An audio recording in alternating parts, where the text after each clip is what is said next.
as small as a helmet and as large as a house, followed, slamming into the surface of Char like an armored fist into an unprotected face. Despite Jim's warning and the stability the hardskins provided, the ground trembled so violently that more than one of them fell. Jim hung on tightly to Sarah, swaying and fighting to remain steady out of sheer cussedness. Many of the remaining Zerglings were suddenly silenced, but others continued to scramble and shriek. Any second now, the hideous things, utterly undirected, would no doubt turn and come for Jim and his team. Not because they were bearing away the Zerg Queen of Bleeds, who had once controlled and directed them completely, but simply because the Terrans were moving, and thus they were prey. In his head, Jim suddenly saw the image that had haunted him for 4 years, the disturbed, broken fantasy of what Sarah's last moments as a human woman had been like. He heard again her request for aid, heard Arcturus' despicable words, "Belay that order. We're moving out." Arcturus makes he who used people until he had used them up, then threw them away once they were of no more use or had become too dangerous. Jim heard himself screaming, "What? You're not just going to leave them?" The disbelief. It had still been in question then. Jim had still somehow thought he had misunderstood, that Arcturus wasn't really doing what it looked like, but that ice-hearted bastard had intended to do exactly that. Sarah's voice had come again, a slight tremor of worry in its normally cool tones. Boys? How about that evac?" "Damn you, Arcturus. Don't do this! And you are damned, you are... Commander?" A pause. "Jim? What the hell is going on up there?" And then nothing. Jim had imagined her looking in all directions as they came, endless wave after wave of horror, cheering, shrieking in triumph. And after that, the Queen of Blades, part psionic human but more monstrous Zerg, had been born. He had tormented himself with wondering how she had faced what should have been her death, firing till her ammunition ran out, then leaping on them, standing quietly and letting them take her, attempting to kill herself first. "I thought they killed you. There were times, a lot of them, that I wish they had. And now, even with all you've done, even with so many dead, I'm so glad you're alive." He heard the sounds of weapons being fired in the distance, and then the inevitable high-pitched chittering and screaming of the Zerg. Jim rose and reached for his pistol, taking a huge step so that he stood protectively over Sarah. They would get her only over his dead body. Literally. Except he would take the precious second to kill her before they got him. Sarah Kerrigan would never again be their creation. And today was not a good day to die. Not when his life had a chance of restarting after hurling to a heart-shattering stop 4 years ago. Fraser glanced at him quickly, then away as he too took a defensive stance. "I kinda feel sorry for the Zerg right now, tackling you, Jim." "Me too." Jim looked upwards, relieved to see that, for now at least, the Mulists were busy themselves attacking the Dominion vessels in the air, which were better prepared to fight them off.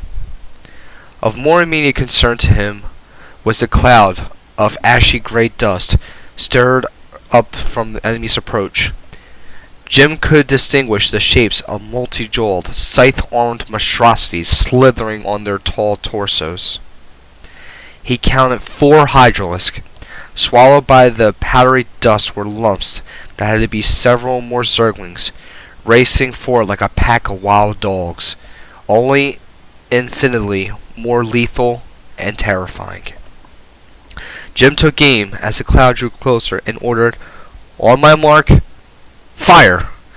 His soldiers were good. Jim felt sweat trickling into his own eyes and blinked it back, ignoring the sting. He waited until that sweet second when the attack would have the most effect, but not be so late that they would be overrun. In some distant part of his mind, he lamented that he had become so familiar with know how best to slaughter Zerg that the timing was almost second nature. Still, they came, crying out for blood and death, crazed with the lack of guidance from their missing queen. Jim waited. "Mark!" he shouted.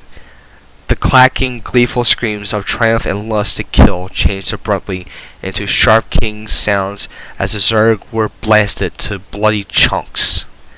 Pieces of the insectoid horrors flew wildly into the air. A chunk of carapace thunked on Jim's helmet before sliding off. He didn't change his pace. He kept firing, moving the pistol with a steady sweeping motion back and forth, mowing them down as they came. He had never seen independent thought in their actions or movements, but he had often seen intelligence. Kerrigan's intelligence, directing and maneuvering them. Now, he saw only chaos and insanity glinting in their tiny bright eyes, erratic choppiness in their movements. He blew off the last one's head. It dropped 6 paces from him, spewing blood and ichor, twitched, and lay still. At once, Jim knelt beside Sarah. She was curled up in a ball, clutching the blanket about her. Oddly enough, the gesture reassured Jim. It was very human. "Matt, where's that dropship?" Rayner shouted into his comm. "Sir, it just launched." Matt's voice was sharp with anxiety, judging by what remained of the battlecruiser still smoldering nearby. Jim could make a good guess as to what he was dealing with up there, but there was no time for sympathy.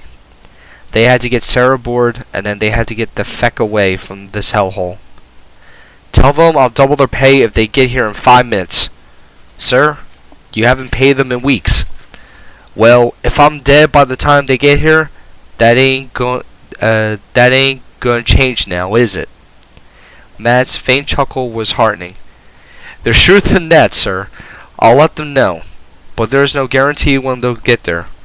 Rendezvous coordinates are bearing 847 Mark 8. Good. We're not far from that plateau." "Sir," said Fraser, "readings indicate that it's crawling with Zerg." "Of course it is," said Jim. "The whole damn planet is. We just got to get there and hold them off till the ship comes." He gathered Kerrigan in his arms. Her eyes opened. They were now back to their normal shaded green, no longer glowing and terrifying. She gave him a small smile, the pale lips of her too wide mouth curving slightly.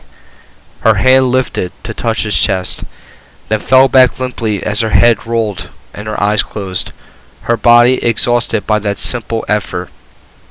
Oh yes, he'd hold them off. He'd hold them off forever. Jim had noticed Lisley and Haynes where the dropship would be landing, and had to simply hope that the 2 soldiers would be able to hold off the Zerg on their own. The plateau where rescue would come loomed ahead, only a few kilometers, and yet a world away. Even as they ran steadily, their hardskins carried them gracefully and easily. Jim heard a distant, low sound. He was incredulously reminded of the hot summers he had experienced, growing up on Shiloh, of the descent of twilight accompanied by the droning music of insects. This sound, though, snapped him to full attention. He could see the creatures now, heading towards him and his team. Uncontrolled, they were reacting like the beasts they were, scenting prey and closing in on them. Jim felt a flash of grim humor as he realized that Liz and Haynes were probably safer than he was this time, without Kerrigan to control them. The Zerg would likely be less interested in the 2 humans with the artifact than the 4 humans without it, simply because Jim's group would provide more food. "Stand your ground."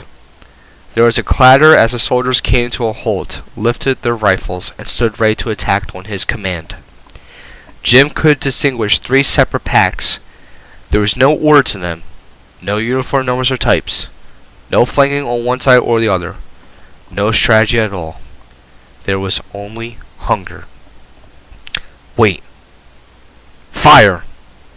The raiders butchered the Zerg relentlessly. Some of the things stopped dead in their tracks and whirled, turning on their fallen colleagues for sustenance with the same enthusiasm they would have turned on raiders.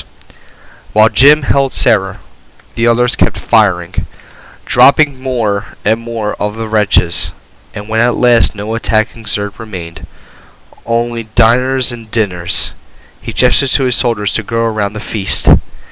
The raiders ran past while Zerglings cannibalized Hydralisk. As he left the grotesque sight behind, he suddenly wondered if the Zerg would find and devour the body of a man he had once regarded as friend, crackling open the metal shell of Philly's armor to get to what was inside. He recoiled from the image for an instant, and then forced himself to harden his heart against it. Tychus was dead. He didn't have to be. He could have still been Jim's friend if he had turned his back on his deal with the devil. If only he had not been about to murder the woman Jim loved. But Tychus had made his choice, and he had to have known going in what Jim would do. He knew Jim better than anybody. Tychus! Damn! There was a time when I have done anything for you. And when I thought you would have done anything for me, a time when you did give up everything for me. A Zergling was charging up to him, slaver dripping from his jaws. Without a pack, its run was suicidal, but it didn't know that. It just knew it was hungry. Jim cradled Kerrigan close and turned so his back was to the creature, protecting her from his own body. Protecting her with his own body. Fraser leveled his rifle and fired a spike right between the thing's gleaming eyes. It kept coming for a stride or two, as if its body required a few seconds to understand that its brain had just been impaled. Then it collapsed. Fraser took a bead on the second one, but it was unnecessary. The other Zergling came to a halt and began to tear chunks out of its packmate. "Behind you!" Jim shouted.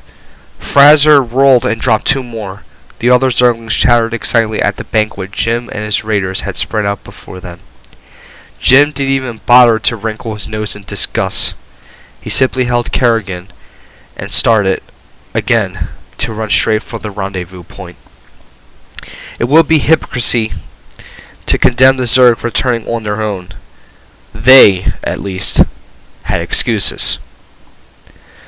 Once completely controlled by the Overmind, and then by the Queen of Blades, now they were nothing but simple-minded beasts. What excuse did humans have for doing the same thing? Manx had turned on Kerrigan without battling an eye, abandoning her to what he expected would be a horrifically brutal fate. Tychus, at least, seemed to have taken an instant to mourn what he saw as a necessity. "Damn shame," he had muttered, before starting to squeeze the trigger, before choosing to murder a helpless, traumatized woman right in front of the man who loved her. Damn him anyway. It was becoming brutally rote. Zerg, 1 or 2 or 20 would come out of nowhere. Jim would shout the orders, his raiders would fire, and the Zerg would fall, sometimes quickly, sometimes not.